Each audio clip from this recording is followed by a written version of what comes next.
Thank you very much, Minister. So now we'll move to taking your questions. We have colleagues joining us online as well. So I'll take some questions from the room and some online as well. So where's the microphone? So I'll call first 3 people to come to the microphone. So you, lady there, Cooper, and then you. Yes. So first 3, please, to the microphone. Please state your name, affiliation, and please keep it to 1 question so that we can take more questions. Please try and keep it to 1 question. Name and affiliation, please. Thanks. My name is Nanoye. I work with Asasi Radio. It took 5 months to get to this level. When should we anticipate that the board will... Okay, anyways.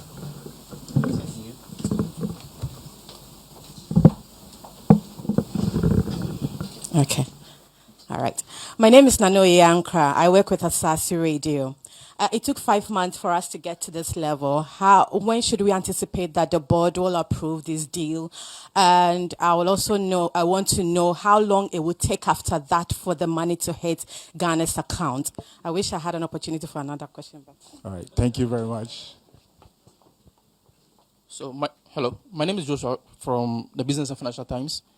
I want to find out how concerned is the fund with regards to resistance that which the domestic debt exchange has faced currently, and how critical is it in terms of the approval from the management and the executive board? Thank you. All right, thank you, Joshua. Hi, Cooper Invin from Reuters. Could we get a firmer date on when we might expect a external debt restructuring? Thanks. All right, thank you. So we have a question on how long it will take for the board to approve, when to expect an approval and the money to hit the account, when to expect external restructuring, and then whether Ghana is concerned about, whether the IMF is concerned about how the debt restructuring is going. So maybe, Stefan, you can take the 2 questions about when to expect an approval and the debt restructuring. Thank you. So let me tackle first the first question on in terms of the timeline for consideration by our executive board of Ghana's program request. As I mentioned at the beginning in my introductory remarks, what is necessary for us to be able to present that program request to the board is assurances from Ghana's partners and Ghana's creditors that one, the program is fully financed. In other words, the financial support that will be provided to the authorities during the program period is sufficient to finance the program. And 2, that the program taken together, the fiscal consolidation path, the comprehensive debt restructuring that the authorities have launched will be sufficient to reestablish debt sustainability. And so as soon as we have assurances from creditors that this will be the case, when sufficient progress has been made on that front, we will be able to present the program to our board. And as to the follow-up question that you had on when the money would hit Ghana's accounts, that would happen very, very shortly after the program has been approved by the board. There were a couple of questions on debt issues, so maybe I can just say a couple of words before I turn to the Honourable Minister regarding the issues related to the debt restructuring. I would like just to clarify a few issues. What is very important for the IMF is that the government strategy as a whole be sufficient to put debt on a sustainable path and to bring debt sustainability over the medium term. This is really the overarching goal of one of the overarching goals of the program. Now, when it comes to the specifics of the government's debt restructuring strategy, when it comes to, for example, the perimeter of the debt restructuring, which debt would be included or not included, when it comes to the parameters of the debt restructuring, in other words, what type of relief would be sought from one type of creditors or another, and when it comes to engagement between the government and the creditors, all of that are very much sovereign decisions, and they are very much for the governments to decide on in collaboration with their financial and legal advisors. Thanks, Stefan. Minister, do you want to take the question on external debt? Yeah, thank you. Stefan leaves the difficult questions, but at least I've learned two things: the parameters, and then what will be the third one? So yes, I mean, I think the parameters are clear to us with regards to where the London zone should be, and those are the bookends that we are talking about: 55%. Debt to GDP, and then 18%, 18% external debt service over revenue. So those become the bookends that we work with, and within there will then be the parameters as we have outlined in our domestic exchange program, and therefore. Also continuing with that, with the externals, we hope that, we've been having discussions, but maybe formalized discussions going through beginning, this week also. So that's the trajectory that we are looking at. But I think for all of these three partners with the debt operations, is really the lift that we have of this SLA. And therefore, all of us doing our part to make sure that this confidence is built on, and we move on to create the macro stability, and that would then ensure that we all participate in a much stronger Ghana. So yes, the challenges that we'll have, we're going to have challenges with the parameters that we unfold for each of these groupings, and the issue for all of us is a commitment to end this crisis in a way, and so we'll have. I expect that we'll have positive discussions, and as always, move to a solution that would ensure that we remain within the landing zone that has been ascribed. Thank you. Thank you very much, Minister. I'll take another round of questions. Gentleman in the back there. Sorry. And then a gentleman here. Let's pick somebody from the middle. Anybody in the middle there? And I see George as well, please.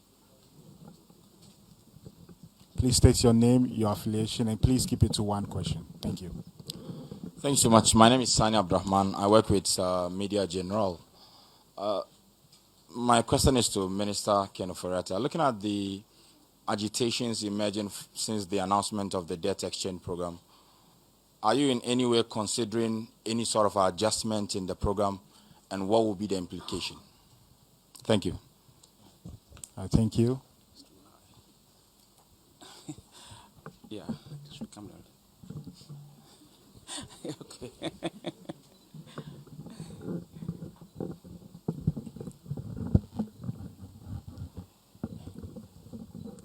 Thank you. The question goes to the Honourable Minister. Can you state your name? My name is Nana Poku from Daily Searchlight. Sorry. Okay. Please keep it to one question. Okay, one question, yeah. Honourable Minister, yesterday the TUC had a press conference, and they did indicate that they are not going to ascribe or subscribe to, one, the pension funds mustn't be touched by government whatsoever. Two, that they don't also want to hear anything about freezing of employment in the public sector, because they think that will not inure to the benefit of their members. And then three, they said the tax regime that they want to implement is not in their favor because it will impoverish the workers. And they also say that some of the conditionalities of the IMF are so inimical. How would you react to such a statement from the TUC? Thank you very much. Thank you. Yes, we'll take you, and then we'll take George as well. Good morning. Please, my name is Akonobo Nana Boadu, and I'm with Movement Television, an affiliate of Unti Multimedia. Please, my question goes to the Finance Minister. There's this perception coming from Ghanaians that some government policies are going to scrap off with IMF implementation, especially to that of the free education policy. I want to know from the finance minister how possible is this going to? All right, thank you. One last question. My name is George Rafi from Multimedia Group Joy FM. And just to get back to your statement, there's a portion that says that to support the objective of restoring public debt sustainability, authorities have announced a comprehensive debt restructuring. Sufficient assurances and progress on this front to be needed before the proposed fund-supported program is presented to the board. On the issue about the debt discussions, Minister, you've been a little bit silent on the Paris Club. Are you going to get a debt cancellation or what? And are you sure that from now till the end of the first quarter, you can close the page or the book when it comes to reaching a deal with both your external partners and the Paris Club? Thank you. Thank you very much. So, Minister, it looks like this round of questions are for you. I just want to add one more, which we received online from DebtWire, which asks that, will Ghana use the common framework to conduct debt restructuring? Thank you. I don't know. I now begin to understand why Kwabna wanted to manage this so that all the questions will be moved away from the fund to me. But thank you very much for these questions. The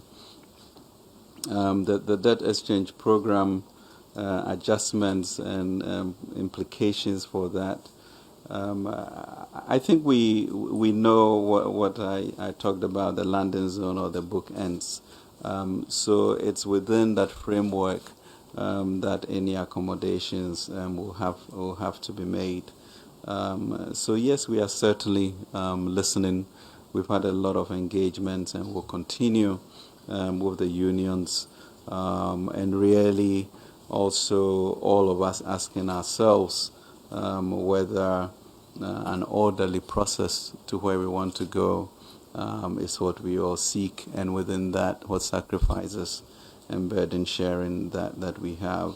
I think part of the assurance is that by the time we conclude signing with the fund, there will be some issues of reforms and expenditure management, which all of us in Ghana are keen to. So that would bind us going forward to bring the type of confidence and assurances that we need for that. With regards to the trade union, the TUC, I think it's not a very surprising position because it is, all of these things are shocks that we need to analyze and then make determinations as to how best to move forward as a nation. But we've been able to do literally the impossible in this difficult environment to be signing an SLA at this point. So let's look at the opportunity that offers us, and within that context, see how we can save the funds that we have in terms of pension funds, etc. Because a destabilized macro environment is the greatest enemy to the value of our pensions. And I think that's what we need to juxtapose and then come to some conclusions.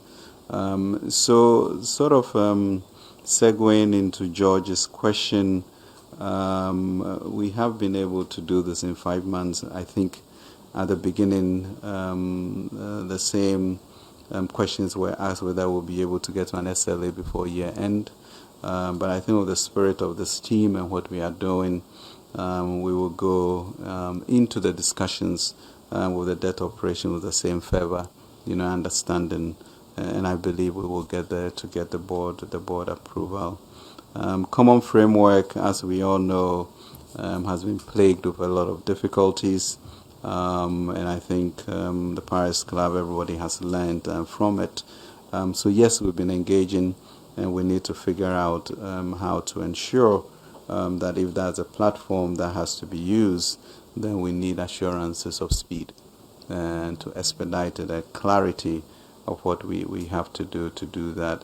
Else, let's design an alternative which will make sure that we don't derail this momentum that we have built. So that is how we looked at it. The issue of various programs, including free education, I think if you listen to Stefan, there was a clarity of the issue of preservation and enhancing actually social interventions, and free education falls within that.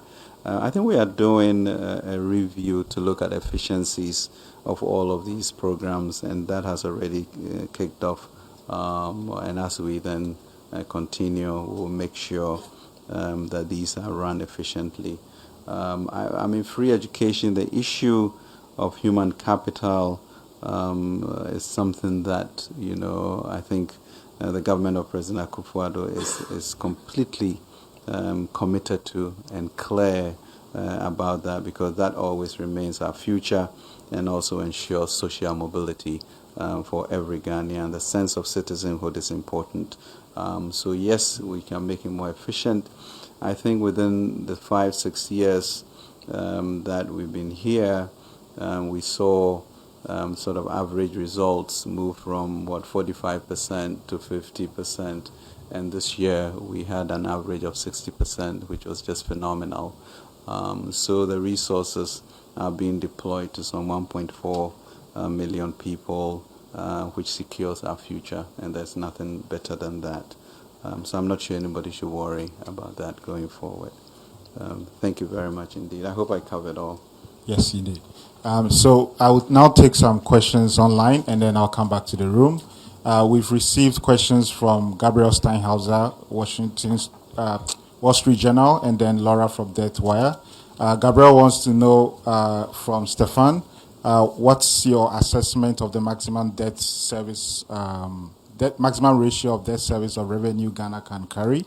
And then also wants to know whether Ghana's plan, or it's been muted that Ghana wants to pursue a 30% haircut on dollar-denominated debt. Is that in line with the fund's assessment of debt sustainability? And does it take into account structural reforms which are part of the program? And then Laura also wants to know whether the 55% debt to GDP and the 18% debt service will be after the program or is within the program period. Thank you.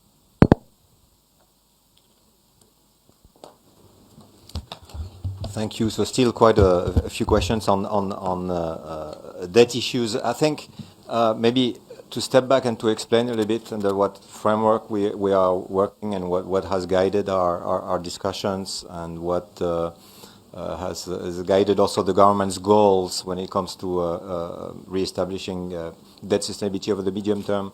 We are working within the framework of what we call the IMF and World Bank low-income country debt sustainability framework. This is what has been used over the years to assess debt sustainability in Ghana, but also lots of other member countries of the IMF. And in the case of Ghana, as the minister mentioned, but also, in fact, His Excellency the President, just a few weeks ago when he addressed the nation and talked about these debt objectives, two of the key ratios that we feel would be consistent with re-establishing debt sustainability are this 55% NPV of total debt to GDP and this 18% of external debt service to revenue. So just to respond to the first question on the debt service, a level of debt service that is consistent with sustainability. This is the 18% that we are looking at. Then there is a question about the time frame or the horizon that we have in mind. So this is not something that could possibly be achieved immediately at the time of program approval. What the government is seeking to achieve is to put debt and public finances on a path so as to achieve these objectives over the medium term. So not immediately, but over the medium term. Did I respond to all questions? No, there was also the question about the speculations in the press as to the haircuts on external debt. I would just go back to refer you again to what I mentioned in my the response to a previous question. Anything that has to do with the perimeter of the debt restructuring, of the government's debt restructuring strategy, the specific parameters and interactions with the various groups of creditors and the government, all of these are really sovereign decisions, and for the government to decide on in collaboration with their advisors. Thank you, Stefan. We'll take another round of questions. So let me start from there. Gentleman there. Somebody from the middle, lady in the back, orange. And then on the far right. Thank you. Please limit it to one question. As usual, your name, your affiliation, one question, please. Okay, thank you very much. My name is Edem Kujo. I work with Star FM here in Accra. So this is to the IMF. In your statement, you said you were going to employ a strong reform program that aims at restoring macroeconomic stability and debt sustainability. We've seen a lot of focus on the debt sustainability. When it comes to the micro, there's been a lot of conversation about how much we need to make some expenditure cuts to our budget. My question to the fund is that, looking at government's budget, are you satisfied with the level of cuts? And do you think that some more cuts needs to be done to ensure that we have that macroeconomic stability? And a quick one, please. This will be like the 17th or 18th time the countries come to the fund, and we say we are putting in reforms that will make sure that we have a robust economy. What different thing is happening now to ensure that Ghana will not have to come back here in the next 3 or 4 years seeking some relief from the fund? Thank you. Thank you. Next questioner. Please keep it to one question. My name is Stella J. Jom Sugli. I work with Ghana Web. And so my question will have to do with the revenue measures that the government is putting in place to at least hold up before the IMF funding is secured. Because last year we were told that the e-levy was going to generate a lot of revenue, but it faced a lot of resistances, and then it was not able to meet the proposed target. So as the VAT that government introduced into the 2023 budget is being debated in Parliament and all of that, how is government going to hold up until we receive funding from the IMF? And a quick one. So there's data that government would have to pay about 3.5 billion in loan repayments and interest in the coming year. And that's a bit higher than the money we are expecting from the IMF. How is government going to be able to do all of that? Thank you. All right, thank you. Hello, good morning. My name is Francis Into. I write for the Ghana News Agency. Since the announcement of the engagement with the IMF, one thing that's come out is that individuals are going to be exempted from any debt sustainability. On the grounds, people are really not receiving the funds that are due them. The government has given numerous assurances that their funds are not going to be touched, but people are getting their funds being touched by various financial institutions. Beyond the assurances, what is the government doing to ensure that people really get their investment returns? Thank you. All right, thank you. One last question. Thank you very much. My name is Akol, and I report for Bloomberg. Honorable, your Financial Stability Fund is estimated at 15 billion cedis. That is just a little over $1 billion. And it doesn't seem substantial enough. Do you plan further support on that? And do you think that if we were to up it, you may get a bit more buy-in from debt holders? Thank you very much. All right, thank you very much. So we basically have two sets of questions. So Stefan, if you could take the questions on the budget and also revenue measures in the program. And I will defer to Minister Oforiatta and perhaps Deputy Governor on the questions of the Financial Stability Fund and then also individual investors. Thanks. Thank you. So I will start with the revenue questions, and I'd say that raising revenues and increasing domestic revenue mobilization is really a key objective of the program, but it's really a key objective of the government's program. And the reason why it's very important for the government to do that is first to underpin debt sustainability going forward, to have a stronger revenue base to be able to service the debt. Two, it is also very important to generate space in the budget going forward over the medium term for increased expenditure that are very important for growth and for social spending. So all of these are key objectives of the program, to create space for this type of very, very important spending over time. Now, when it comes to the budget that has been submitted to Parliament. We were asked about our assessment. Our assessment is pretty much in line with what the Honourable Minister mentioned at the beginning. This is in our view, a very important and very good first step towards the efforts that the government is making in trying to re-establish debt sustainability. And as far as the revenue measures are concerned, of course, they are consistent with that objective that I mentioned at the beginning of having the program underpinned by this significant revenue mobilization effort.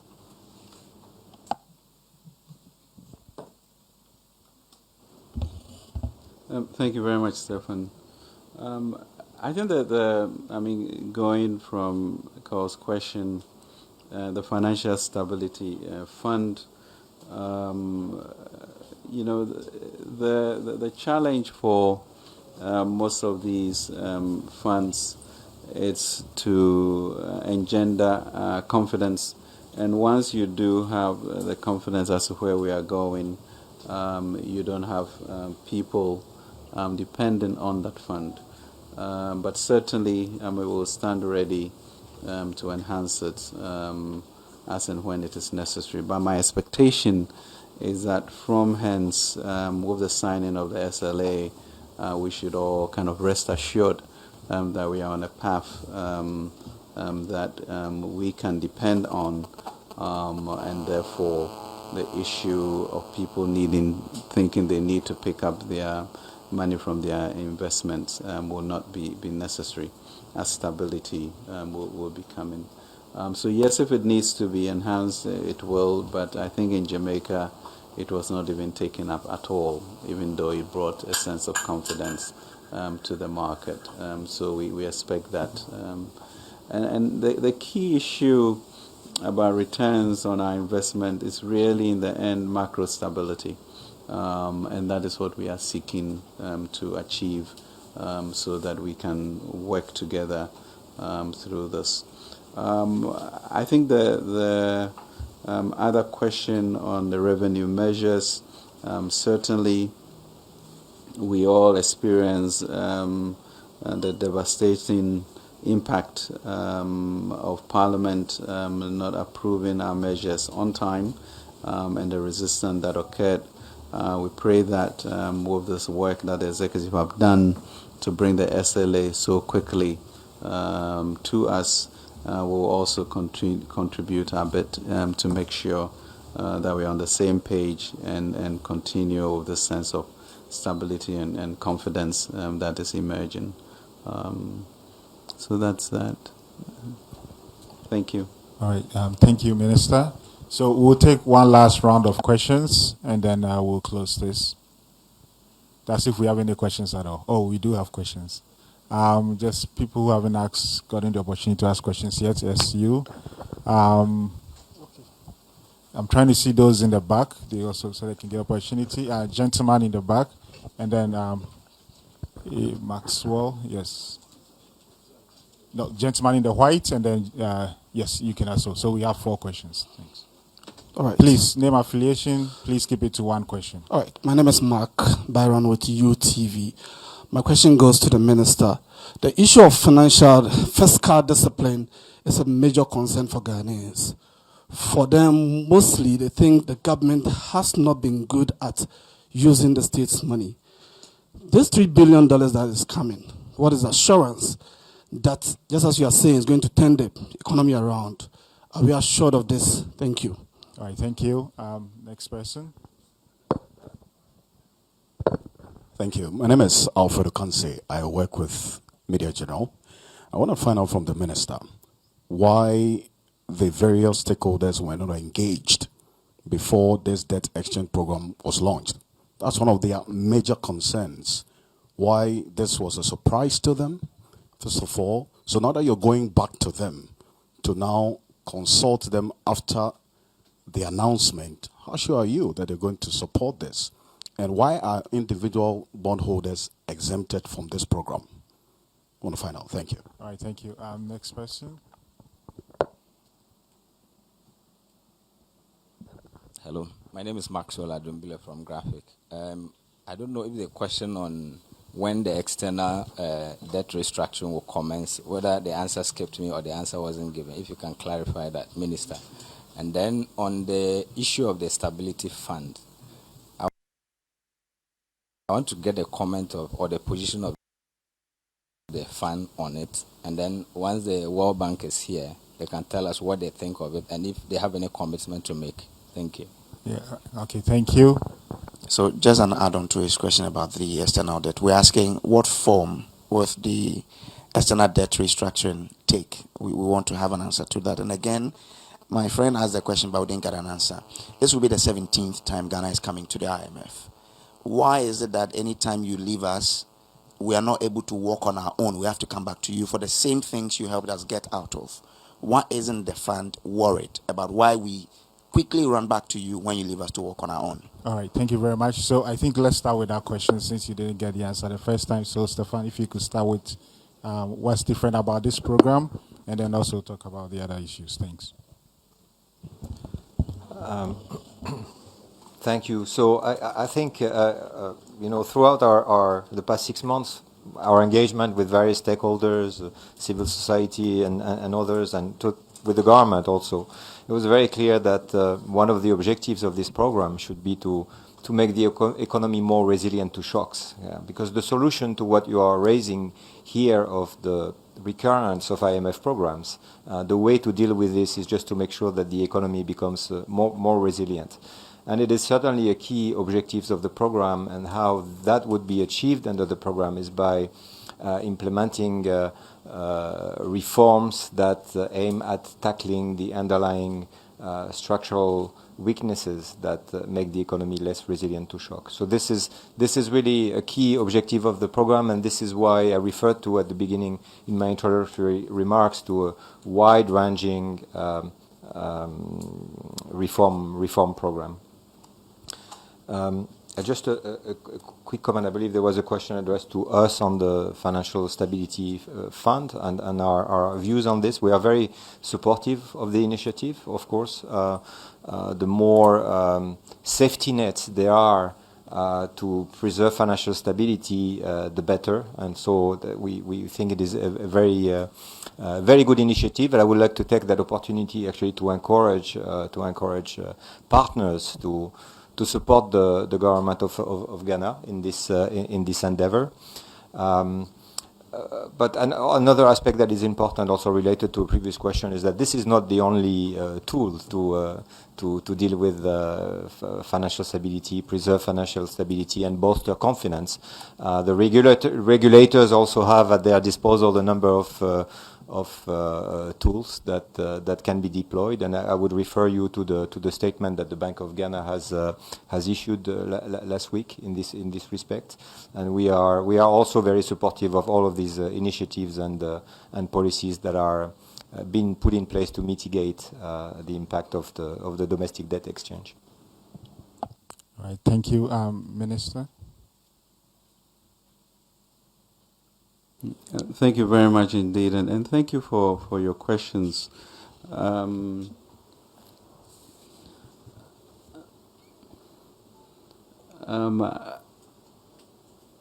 think they are pretty fundamental questions as to where we are going as a nation, and to, in a sense, also remember the past, what we have been able to do successfully.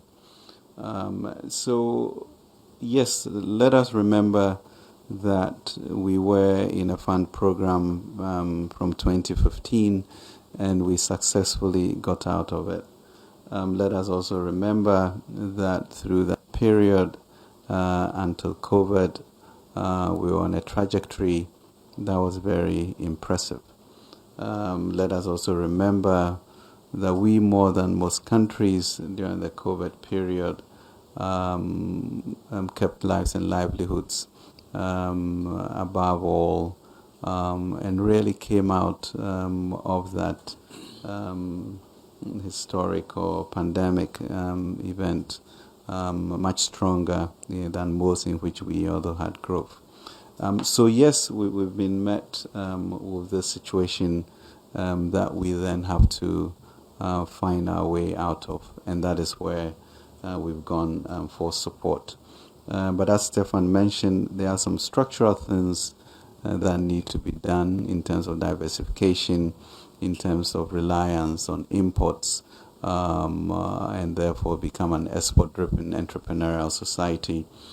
So I think last week, Friday, if you watched the media, actually went to launch a 10,000 hectare rice production and agriculture project of our export enclave, following the president's charge that we should become self-sufficient and actually even export these products like poultry, rice, tomatoes, maize, etc. So that diversification is important to strengthen our currency and stop importing foods of that nature. That then changes the way in which we move forward. And those are the assurances that we give. Certainly, the relationship with the fund, comes with it certain prior actions and reforms that we must do, which will support our movement towards better governance and expenditure controls that we have. So that's assurance that we should get out of this and not return to that old ways that we have had.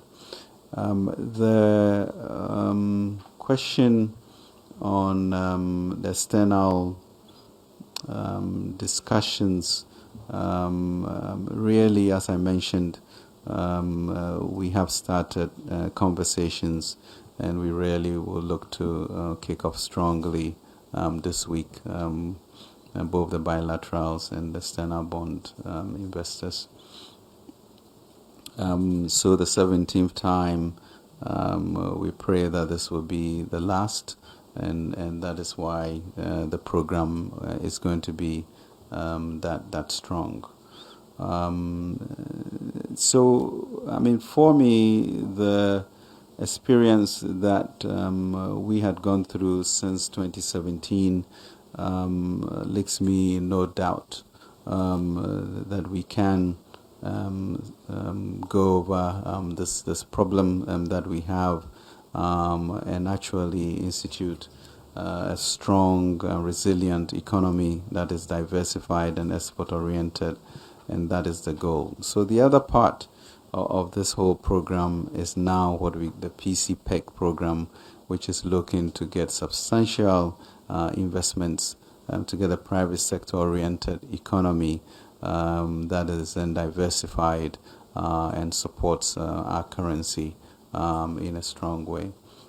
So that really is the assurance that we will commit to, that government intends to follow through. Thank you.